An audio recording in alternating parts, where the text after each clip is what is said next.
remember our handbooks. These? Yes. Whoa. It's a lesson 12. It's been a little bit too long. Lesson 12. It has been. I don't know how to use this anymore. Hey. Bring it. How do you know which one's lesson 12? Don't do that. I flipped right to it. So we're going to start talking about cults today. Oh. This is probably the last lesson we'll do before we start preparing. I start preparing you for your final. Oh. That's so. But we're gonna talk about what is a cult. The curriculum lands hard on Mormonism, but this is a lesson about cults in general as well. We'll talk a lot about Mormonism, but we'll talk about other cults as well. Can we do that game that we did that one time? We'll do a different game. We will do a game, but it's a different game. How did you know what she was talking about? What was the game? One where we had to like run to the To the sign. Did you do that? Yeah, this year?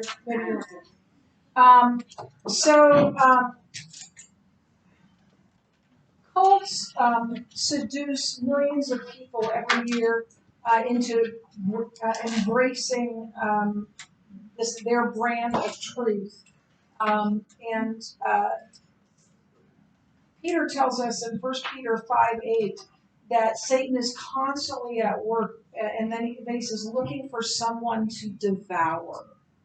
And I think that's a really good word picture for cults, because they are trying to lead people into this lifestyle and this belief system that is not only false, it's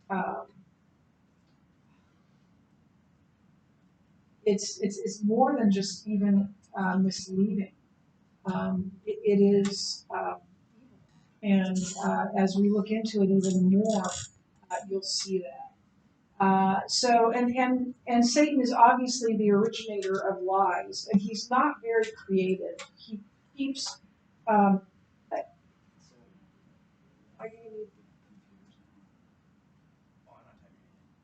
Are you looking in your journal? He's not creative.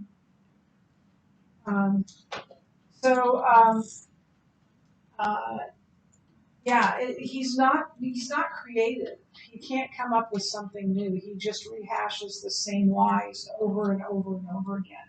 And so we need to be aware that cults exist. We need to know what they're trying to do, but even more than that, we need to know the truth. Because if we don't have a good handle on the truth, then we will be easy pickings for those who are teaching things that are not true. And truth is the best disinfectant. It is the best antidote to the lies of the cult. I'm not entirely sure why they chose.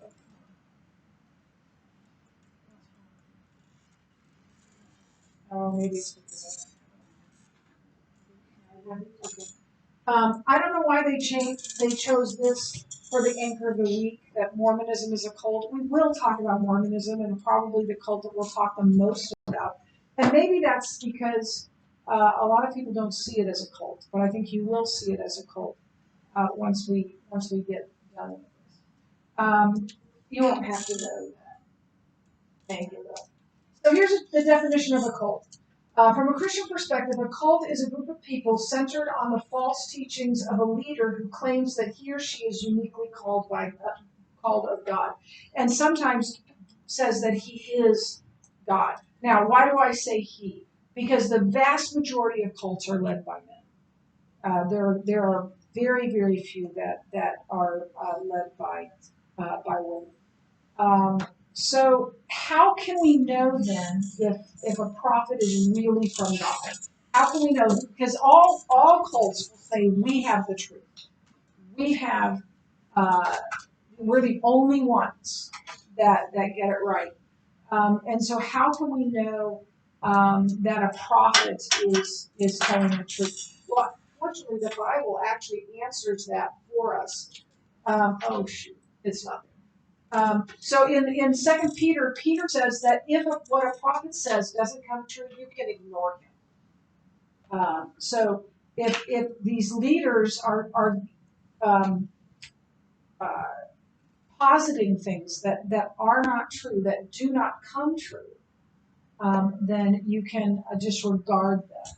A true prophet always, always, always agrees with the word of God. Any prophet that, or prophetess, that's a female prophet, who speaks or teaches contrary to the word of God is false. And that's part of the reason why it's so important to know God's word so we can figure that out. So, our subject is cults in general. As I told you, we'll talk a lot about Mormonism, partly because it's the largest cult.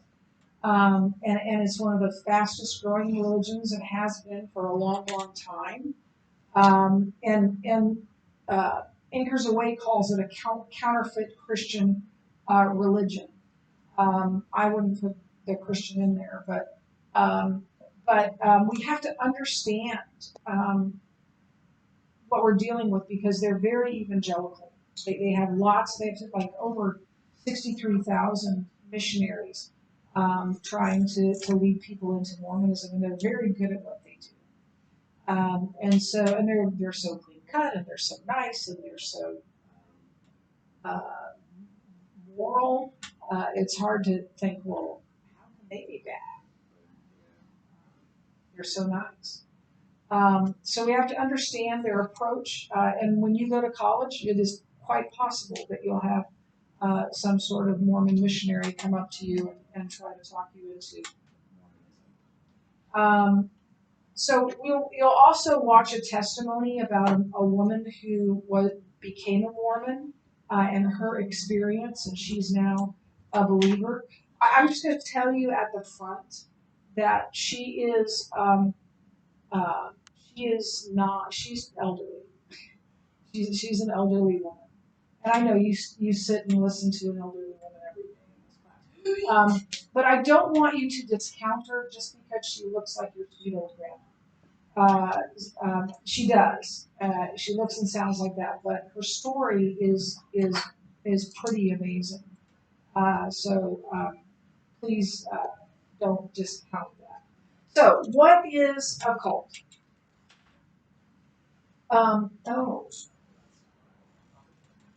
So, from a Christian perspective, a cult is a group of people centered on the false teachings of a leader who claims that he or she is uniquely called of God. I already told you that.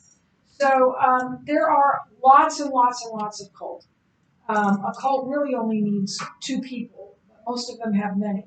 There are at least 5,000 different cults in the United States. Some include only a few members, but some of them are huge, like the Mormons or like the Jehovah's Witnesses. The Watchtower Society is what it's actually called. So we have this word cult, but then we also have this word occult. So what's the difference? A cult is a false religion with certain characteristics that we'll talk about. The occult means secret. It is the belief that an infinite force pervades the universe. Those initiated into its secrets can use it to their own ends. Most cults center their cult around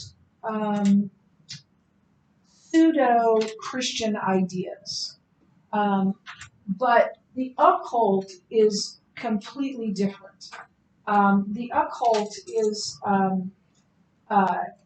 the work of Satan. It's blatantly the work of Satan. In fact, there is a Church of Satan. And I think I've told you before that when I was at Millard North, I had a freshman who brought his Satanic Bible to class with him every day. And at one point when I said, you can sit, relax, whatever I always say. And so he started opening up his Satanist Bible and I walked over to him and quietly said, I want you to ever bring that into my classroom. And so there are people who worship Satan. There's a guy who's a Christian now. I don't know if he's even still living, but he was a Christian comedian named Mike Warnke. And he was a high Satanist priest in the Satanist club. Fortunately, his grandmother was praying for him, and he became a believer. So the occult is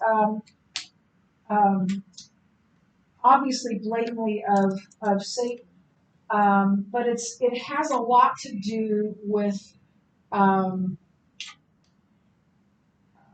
the supernatural world, and supernatural forces. And people are initiated into the secrets of the universe. And so occult practice, it can be practiced alone, but it can also be practiced in groups. Yes? What says labyrinths as an example? What does that like? I'm not sure. I'm thinking of like, a maze or something. Right, It doesn't yeah. sound like- Yeah. I think it may be a maze that is part of a ceremony. That would be my guess. So I don't know for sure. But they use tarot cards, crystals, Ouija boards, charms, secret oaths, spirit guides, astrology, transcendental meditation, yoga, labyrinths. They use those things in their worship. The most known group is Wicca, which is witchcraft, and you can have both men and women in Wicca. In fact, when my kids were little, I hated taking them to the grocery store. I called going to Walmart the low light of my week. You've got every child I've ever seen in Walmart. I don't know what they put into the ventilation system, but they're all misbehaving. Every single one of them, all the time, including my own. And once they couldn't fit in the little thing where I could just be right there in front of them, it was all bets were off. So I would go to Walmart, gentlemen. I would go to Walmart after Jeff got home from work, and sometimes very late at night. And I don't do Walmart anymore. But I several times I saw this couple that were dressed literally from head to toe in black.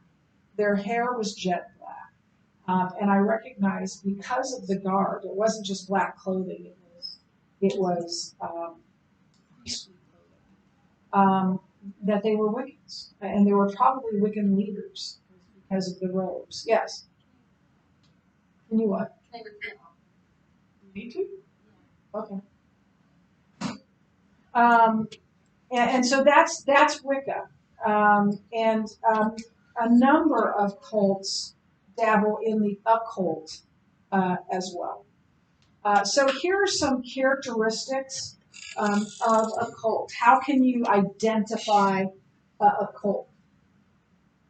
One is that it has a strong leader, professes to have been uniquely called of God to lead Christianly sometimes, but sometimes not, or to be a spiritual leader. But they have some special revelation. So that's Joseph Smith of Mormonism. That's Sun Myung Moon of the Unification Church, better known as the Moonies.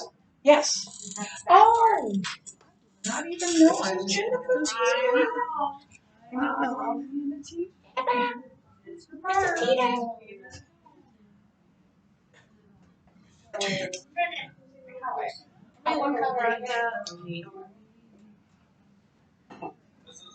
This is Geezer. Hey, there we go. This is Geezer.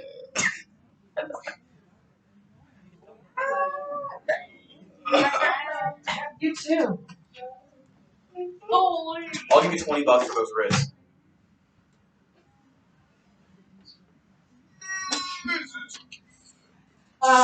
So usually it's a strong, controlling man that is the leader, who claims he has some sort of secret knowledge that nobody else has. Yes, sir. Okay, I don't want this question to sound dumb, but there's this game I used to play, and when you so let me go back to it. When you were talking about when you were born, you saw those people who were dressed in black, and they were like higher ups of what's it called? Wicca. Okay, so game I used to play, and there was these three main people, and they were called the Hell Priests. And do you think the game like had inspiration from like people in real life? You know what the game Doom is? I Oh, know. I am sure. well, never mind. I would have to look into it, but it wouldn't surprise me. It's very graphic. It's surprising because they do try to pull people in creative ways. And that man is usually a man, and he's usually very controlling. Like you have to do what he says. He has this direct message from God. And then sometimes the leader claims to have had some sort of supernatural experience. In the case of Joseph Smith, the angel Moroni came down and gave him these tablets that contained what was in the Book of Mormon. But he lost the tablets, and they've never been found. But he wrote down what Moroni said to him. And so usually they'll say, I have a direct message of God. Someone, young man who's dead now, so he knows he was wrong. Also had that belief. The group requires the study of books other than the Bible, and revealed truths supersede or contradict the Bible. So what has been revealed to the leader is paramount. Even if they claim the Bible, as Mormons do a little bit, they claim the Book of Mormon more than anywhere where the Bible contradicts with the Book of Mormon or with whatever that leader's teaching. Then the Bible's wrong, not the teacher. And they reject all translations of the Bible as incorrect and only use their own translation or commentaries by their leader in order to understand the Bible. So I'm gonna use Jehovah's Witnesses on this one, the Watchtower. They have look at me. They have a translation of the Bible. It is not a translation of the Bible. A translation of the Bible takes the origin copies. They take the Greek and the Aramaic and the what Hebrew. Thank you. The Hebrew scrolls, the originals. They're not original, but they take what was in the originals and they translate that. Now, there's two different kinds of translations. You can have a thought for thought translation. That's the NIV. Or you can have a word for word translation. That's the ESV. I prefer the ESV for that reason, but it's also what makes the ESV a little clunky because they're taking each word and translating it instead of taking a passage or taking a sentence and translating it. And you can make it flow a little better when you do that. So that's not what they do. They translate it, and it's not a translation because they're not looking at the Hebrew and the Aramaic and the original copies. They're taking the English and then changing it so it fits their theology. So that's not a translation. But if you have a Jehovah's Witness come to your door and they say, can I sit down with you and read you some things from the Bible? If you want to say yes, but I want to use my phone. Don't ever use, if someone comes to your door trying to get you to join their group, don't use their Bible. Use your Bible. Because whatever Bible they have is not a translation of the Bible, and there's going to be added things in it. So, for example, I think the Mormon Bible says, in the beginning was the Word was with God, and the Word was a God. And that fits with their theology, which is there are many gods. And in fact, every Mormon male that dies becomes a god, and it has many spirit wives. One of whom is his earthly wife. You want to, ladies, do you want to sign up for that? Do you want to?